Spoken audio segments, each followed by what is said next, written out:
Hi everyone, this is Tanya from Flying Dog Studio. Thank you so much for joining me as I start a new sketchbook journal, and we're calling this the Wonder Journal. I'll explain more about that in just a few minutes. Down below in the description, you're going to find a link to all the supplies I'm using in this video, whether it's the sketchbook or the pen or the pencil or the eraser or the Derwent Graphitint. That's what I'm going to use to paint this. You'll find all of that down below. If you're new to the channel, welcome. I'm so happy you're here. If you've been on my channel before, you know I usually start with the drawing already finished, but I thought you might like to see my drawing process when I'm doing behind the scenes that I don't normally have in my video. I thought I would share that in this. I'll be doing that for other projects in this journal, and I'm hoping to have quite a few of those projects. This video is going to be a little bit different because it is the Wonder Journal. For me, that means whenever I'm doing something, I usually wonder about something else. And then I go down rabbit holes, doing research, checking things out for myself. That's what this journal is going to be about. And what I normally am wondering about is when I do my daily Bible studies, something will come up and I'll wonder, well, what does that mean? Let me go check that out. Sometimes I'm looking in reference books. Sometimes I'm searching the internet, and I have some wonderful references down below, some YouTube channels, a website, Got Questions, I think it's called, or maybe it's Got Answers. Well, if you got questions, they've got the answers, regardless of the name of the website, but I'll list all of that down below. What I was wondering about on this video is the gifts of the Magi, because I've been reading about that. Of course, if you're watching this video as it's coming out, it's almost Christmas. We're less than a week away. We often hear in the Christmas story about the Magi and the gifts of the Magi. And truth be told, the Magi really weren't there when Jesus was born. They came much later, and I'm getting ahead of myself. We'll talk about all of that in just a few minutes, but I thought, what were the gifts and exactly what did they mean? So I started doing some research online. If you're unfamiliar with the Christmas story, I will read that to you in just a few minutes, just parts here and there. But they bring three gifts. They bring gold, frankincense, and myrrh. And I thought, what is myrrh? Tell me myrrh. I have to know about myrrh. So I looked up myrrh, and that's the plant that I'm drawing in this video. So I'm going to be telling you about this plant, a little bit about the Bible history, but I'm also going to be telling you about art. If you hopped on here because you wanted to learn about something from the Bible, then hang in there and just learn about some art too. If you're new to the channel and you're like, I came on here to learn art, what is this? Hang in there because it's kind of interesting. And if you're not a Christian, I think you might have an understanding of where we're coming from on this whole Jesus thing.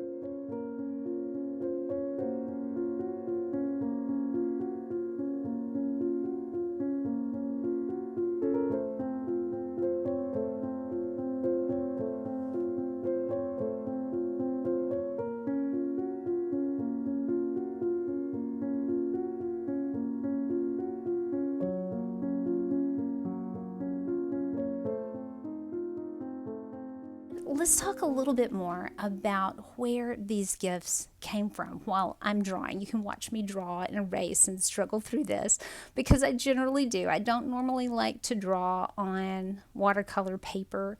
I normally like to transfer and not draw freehanded because I erase so much. So you're going to see that on here. Let's talk a little bit about these gifts and where they came from. And I think the best place to start is the night that the Magi arrive.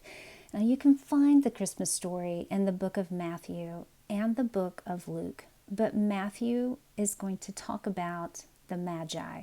This actually happens after the birth of Jesus. When you see in a nativity set, you'll have the shepherds and you'll have the Magi and you'll have something that looks like a stable, what we think of as a stable.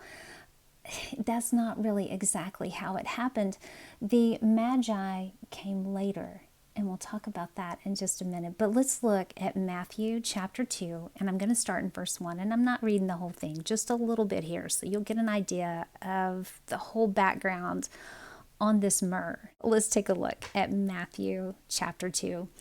Now, after Jesus was born in Bethlehem of Judea, in the days of Herod the king, behold, wise men from the east came to Jerusalem, saying, Where is he who has been born King of the Jews? For we have seen his star in the east and have come to worship him. Now, there's a whole lot to unpack in that. And first of all, they were very brave to go in front of a king and tell him that another king has been born, and they want to worship that king. He's the King of the Jews. Well, Herod's king, so this poses a bit of a problem for Herod. So Herod calls in his men, and he questions the wise men. When did you see the star? He's trying to figure out exactly when this child was born.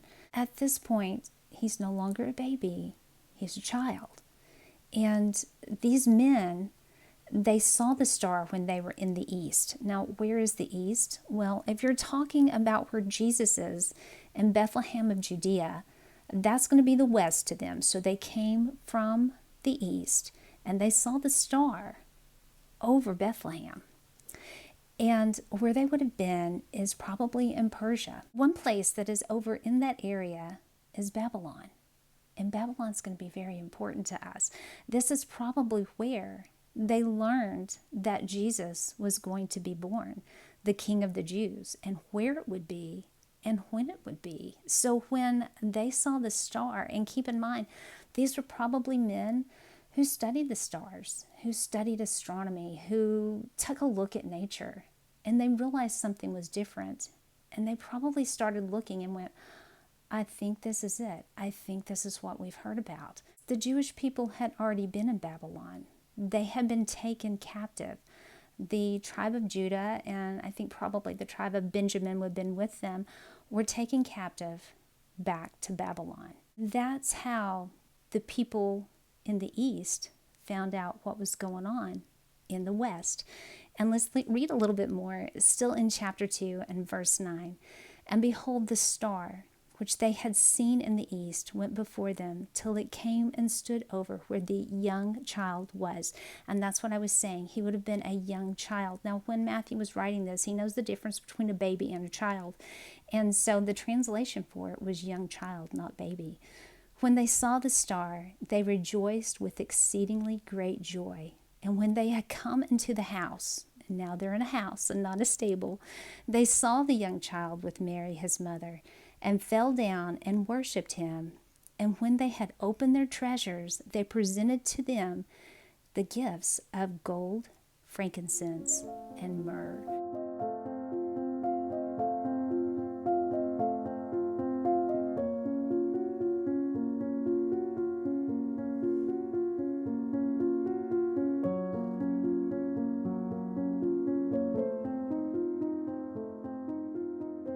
Those are gifts that are important for a king. So these wise men knew he was going to be a king, and they knew about the star. Now, I said that the tribe of Judah and the tribe of Benjamin were taken to Babylon in captivity. Well, among them was a man named Daniel, and Daniel was a prophet. It's another story, and I'll get into that maybe in one of my other posts in my book, but Daniel interpreted a dream for the king of Babylon, whose name was Nebuchadnezzar. So Daniel was made head of all of the wise men. He has a lot of influence, and I'm sure he taught them all of the history of the Jewish people. Probably some of that history would go back to something that we can find in the book of Numbers. Now, that's in the first 5 books of the Bible. Numbers chapter 24, verse 17 says, and this is from a man named Balaam, and the Jewish people were wandering through the desert, and they were defeating all of the people in the promised land that God had given to them.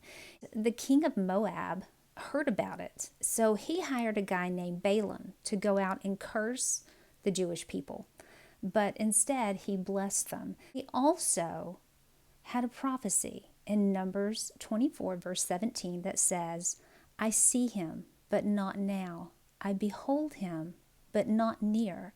A star shall come out of Jacob. A scepter shall rise out of Israel. That was written 1,400 years before the birth of Jesus. So let your mind wrap around that. That's what prophecy is all about. So these wise men knew about the star. They knew he was going to be a king. And they knew that the appropriate gifts for a king would be gold, frankincense, and myrrh. Now, you can understand the gold because, that means royalty. That stands for kingship. But what about the others? We'll talk about that in just a minute. Let's take a look at the pen I'm using. I'm using the Pilot Falcon to align all of this in. And if you've watched any of my videos in the past, then you know that I love Beatrix Potter and I just try to emulate her work.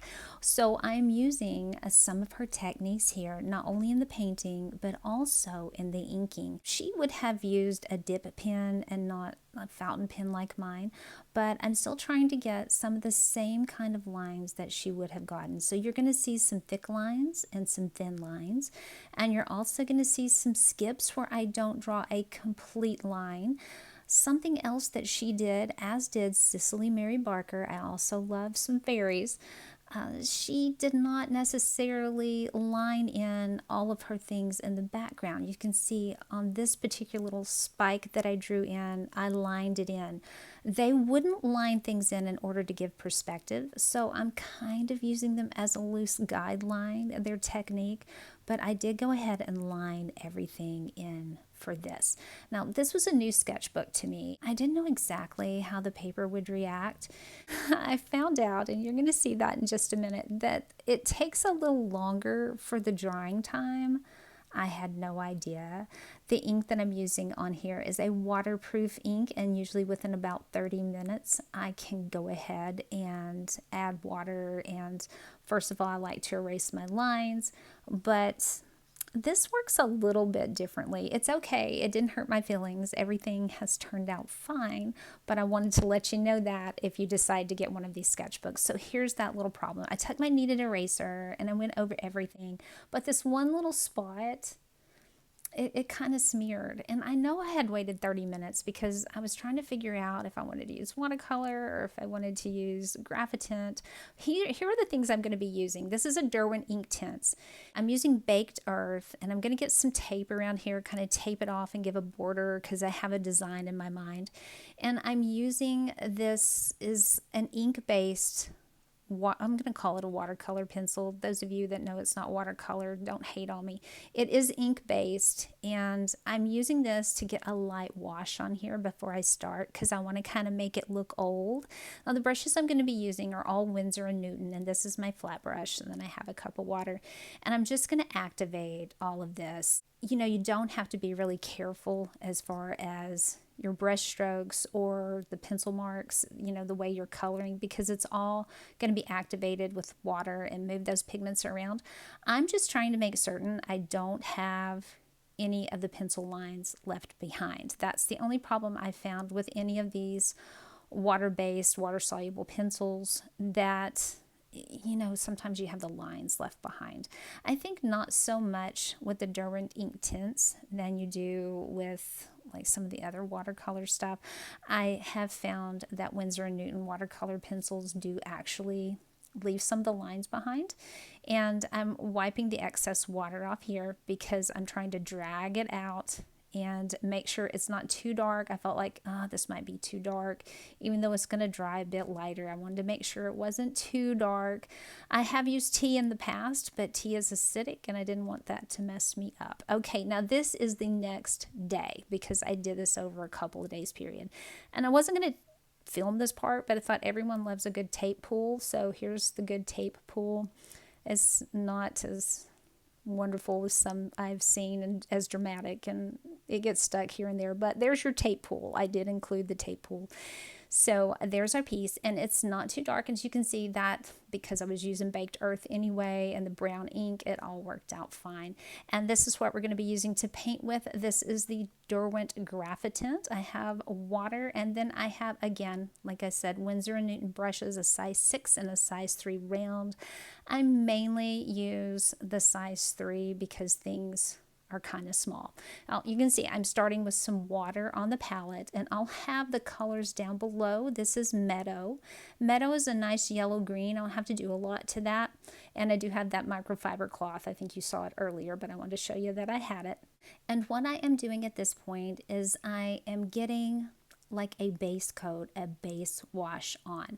I'm looking at all the colors and all the colors underneath, not just the final color, and I'm determining which leaves have more of a yellow-green to them. So you'll see me paint some leaves completely. You'll see me paint just parts of leaves, like the one that I just painted. I just painted part of it yellow because I don't want just flat colors on there. You can mix up the exact color that you need, but you're going to see by putting these base colors on, when I come back and layer on top, and you can layer with these, you just have to be careful. There's kind of a trick to it, and the trick is you have to let it completely dry. If you don't let it completely dry, the only thing you're going to do is lift that back up. You add water to that, and it's like adding an eraser to graphite. You're just going to erase it back up. So don't do that. Just wait for it to completely dry. Another little trick you're going to see me do every time I go over to get paint, if I'm using watercolor, I just tap it and then I go back and paint. But with this, I swirl my brush every time. If you look closely, and you can probably actually zoom in on your screen to my palette there, you'll see that the little graphite pigments kind of separate out. So I'm always mixing those back in to get a consistent color through the entire thing. This is especially something you need to do if you mix two colors together, because you're going to see in just a moment I'm going to add some blue to that because I need a blue-green on some of these. And you have to keep mixing those. So that's what you're going to see me doing here. I'm just adding some base colors. And then as I'm working, I work under a vent. There's a vent right above my head, and the heat was on because it's gotten a little chilly down south in December. And so my stuff was drying pretty quickly. Sometimes you won't see the drying time because I cut the film, so you're missing out on that.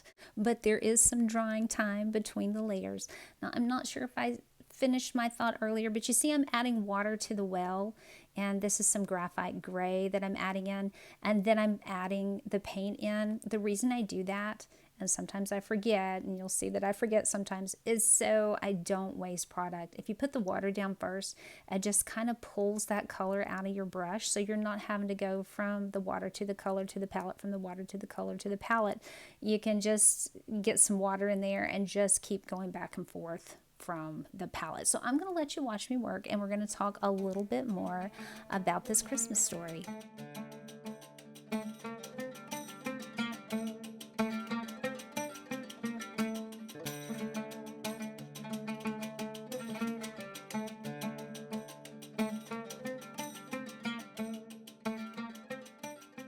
We've already said that we know what gold is, and it's a very kingly gift, and it represents royalty and it represents wealth.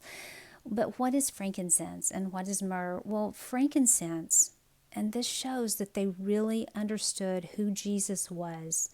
And I'm sure, they didn't necessarily hear it from Daniel. They could have heard it, from his teachings that kept getting passed on. They knew that this king had a very special purpose. And his very special purpose was to save his people. So he was a king of the people because he is God's son, and he is from a priestly line. And so frankincense represents divinity or priesthood. And God instructed the people of Israel. They were getting the laws laid down to them in the very beginning of the Old Testament. God considered frankincense to be pure and most holy, and he instructed them to use it for ritual purposes. For instance, they had something called showbread, and they were instructed to put frankincense on the showbread. So this was an oil that was very fragrant, and when they would burn it, it would create a certain smell. We have these oils today. You can purchase frankincense, you can purchase myrrh, and I think about that sometimes. I actually have it. They would be used for other things like medicinal purposes. They would be used for perfumes. Then came myrrh. And myrrh is associated with death because while we have a wonderful celebration of Jesus being born, and that's what we celebrate, we also have to recognize that with his birth in 30-something years will come his death, as he is that sacrificial lamb. So myrrh is associated with that death. You have gold that they represented with his kingship, and then you have frankincense, which indicates his priesthood, and then you have myrrh, which represents his death. Myrrh was very valuable for trading. It was another sacred oil for anointing, and it was also for anointing the dead. These things came from, when you're talking about frankincense and myrrh, they came from the Arabian Peninsula. And the process for harvesting them and converting them to oils was a complex and time-consuming process. So they would have been very expensive. One thing that they did, part of the process I read about, again, that's why I wonder things, and with my ADHD brain, I go off into these rabbit holes. But the way they harvest these is they will make a slit in the bark, and then the sap oozes out. It's kind of like, getting maple syrup, except it's not a sweet thing. Myrrh would have been very bitter. The sap comes out, instead of running into a bucket or something, it just kind of congeals until little hard crystals, and they harvest those, and then they turn those into the oil. Both frankincense and myrrh are from the same plant family, and I'll put that up on the screen for you. I was a biology major, but I'm not even going to try to pronounce these Latin words. They're from the same family. They're just different genuses. They're closely related, and to me, I've smelled both frankincense and myrrh oils, and they smell very similar. So you can tell that they are, very similar. And when we see myrrh come up again is when Jesus is being crucified. When he is on the cross, they offer up to him on a stick something to drink. It's like on a rag. They dipped a rag, I believe it was in wine, vinegar, and myrrh mixed together. Myrrh was also used as like a medicine for dulling pain, and they offered it to him. Now, he rejected it, but that was something that was offered to him when he was on the cross. And then, if you read over in John, so if you're in the New Testament, it goes Matthew, Mark, Luke, and then John. John in chapter 19, starting verse 39, tells us about Jesus' burial. And it says, "And Nicodemus, who at first came to Jesus by night, also came, bringing a mixture of myrrh and aloes, about 100 pounds. If you can imagine, he must have been extremely rich, 100 pounds. Then they took the body of Jesus and bound it in strips of linen with the spices, as was the custom of the Jews to bury."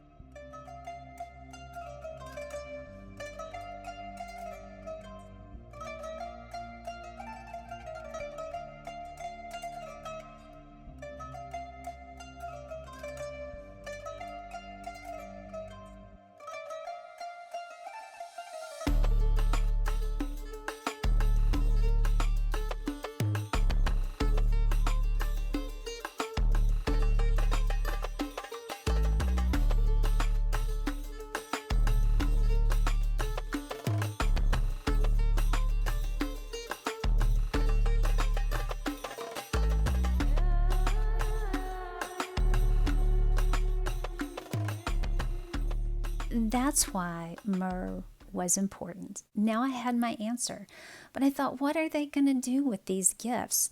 They have gold, they have frankincense, they have myrrh. Why did you give that to a child? I understand the importance behind it, and all of these things pointed to his future, who he was and what was going to come, those were not going to be put into a memory box where they could say later, oh, let us tell you how these Magi came from the east and brought you these 3 gifts.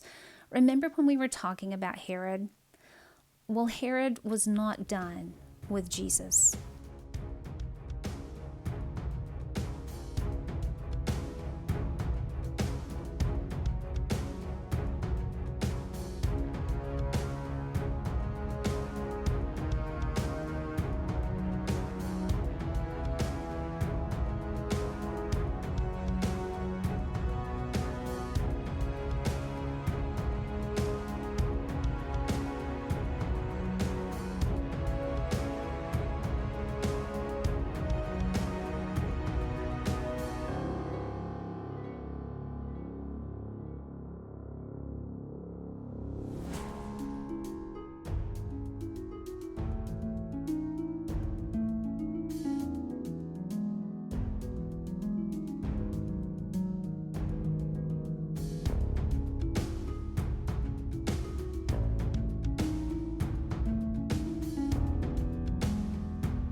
He became very upset about this, and he couldn't let it rest because he had told the Magi to come back and tell him where Jesus was so they could go and worship him also.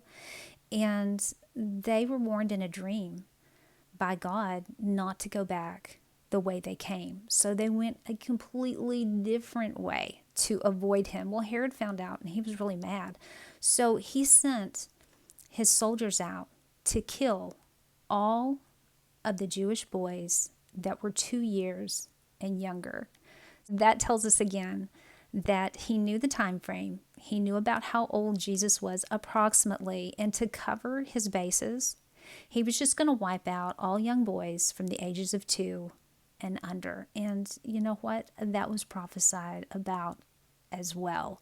These gifts that were given to them, they didn't save them, because God came to Joseph in a dream, and he told Joseph to take Mary and Jesus and go into Egypt, which also fits with prophecy that says, I called my son out of Egypt. They would have used these expensive gifts to help finance their trip to Egypt. God always provides. He knows what we need before we know that we need it. Because Mary and Joseph didn't know they needed some traveling cash, but God did. And he provided it with 3 strangers. Were they 3 strangers? We don't really know. There were 3 gifts, and quite likely because that was a long distance, probably they traveled about 1,000 miles to get there. They would have had a complete caravan. We don't really know how many wise men there were. There were 3 gifts. We associate that with 3 Magi, but there could have been more. There could have been just a couple. We really don't know. All of this was foretold to us, not just with Balaam's prophecy about the star, but also 700 years before Jesus was born. In the book of Isaiah, chapter 60, and we're starting in verse 3, the Gentiles shall come to your light, and kings to your brightness of your rising. So, you're getting the image of a star there. Lift up your eyes all around and see. They all gather together. They come to you. Your sons shall come from afar, and your daughters shall be nursed by your side. Then you shall see and become radiant, and your heart shall swell with joy, because the abundance of the sea shall be turned to you. The wealth of the Gentiles shall come to you. The multitude of camels shall cover your land, the dromedaries of Midian and Ephah, all those from Sheba shall come. They shall bring gold and incense, and they shall proclaim the praises of the Lord.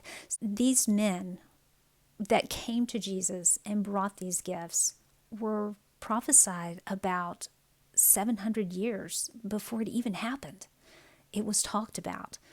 I don't know if they realized it was them when they came, or if they even knew that part of prophecy, but they came, and it was talked about 700 years before it happened.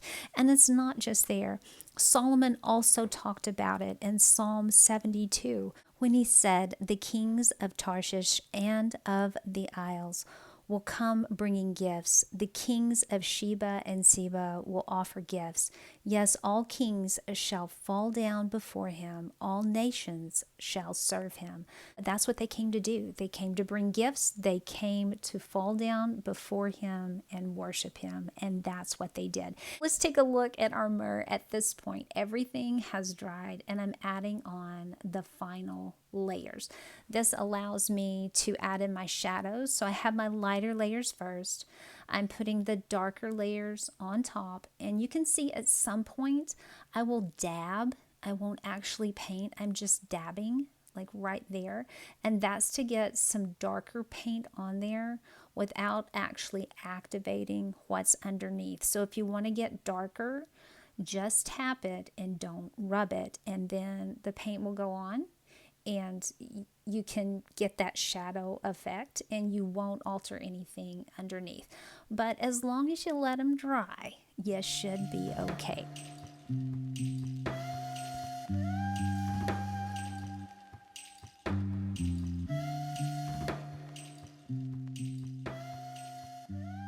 What I found interesting about this, those long things sticking off this myrrh plant, and myrrh is actually, I don't think it's actually a tree. I think it's more like a short bushy type of plant, kind of like a tree. It does have like bark. You can tell that looks like bark. To me, where I live in the southern US, it reminds me of a locust tree. If you've ever seen the thorns on a locust tree, because those spiky things are thorns, and those are pretty long.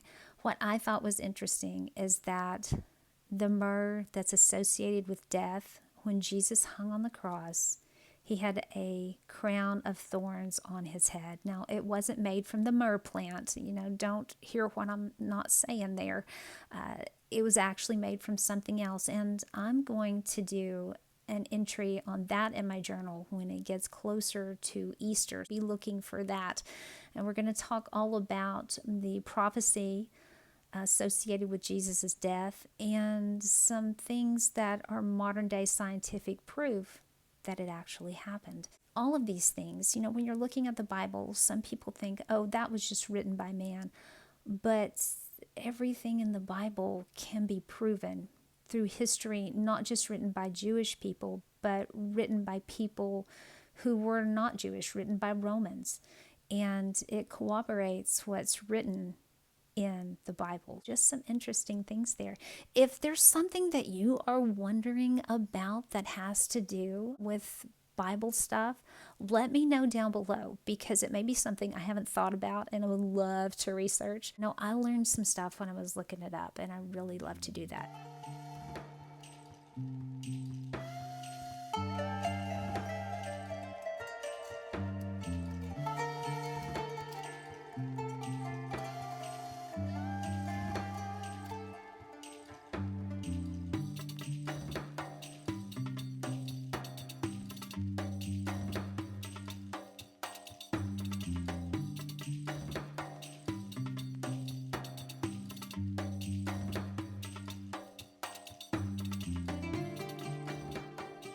Like I said, we're adding on the final details. And if you'll notice, at the very top of this myrrh plant, in the upper left-hand corner, I missed painting in quite a few things. Well, I'm going to fix that in just a few minutes. If you've been watching and noticed that I haven't painted it in, Yeah, I'll get to that in just a minute. So I tell you what, I'm going to let you watch me work for a minute. And I'm going to give my voice a rest. I'm going to hop back on in a second and we're going to talk a bit more.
Normally, I like to put my reference in the description below so that you can follow along if you want to. But on this particular reference, it was just a picture I found online, and I could not find anything from her on Unsplash. And for those of you that don't know, I like to get a lot of my reference photos from Unsplash. They're free to use as long as you give credit. And see, I'm painting that right up there at the top. I told you I would get back to that, and here we go.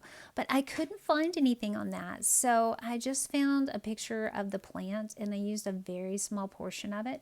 I really like this picture because it had quite a bit of shadow. It looked like it was taken at high noon. It had some leaves that were dead, some that looked newer, and some that look older, and I just really liked the aesthetic of it. I thought it was great. That's why I picked this little portion of that big tree to paint. This is also the painting technique I'm using. This is like Beatrix Potter. She did dab some colors in. She used light washes, and then she would come back over the top. And that's what I have done here. If you have any questions about this, about what I've used to paint this, if you have any suggestions for future videos, if you have anything to add, if I missed anything, I know I mispronounced things, so you don't even have to go there because I know I did that. If there's anything you want to add, or if you have any questions, please put those down below. I would like for us to be a community that not only learns art together, But for this particular series with my Wonder Journal, I would like for us to be a community that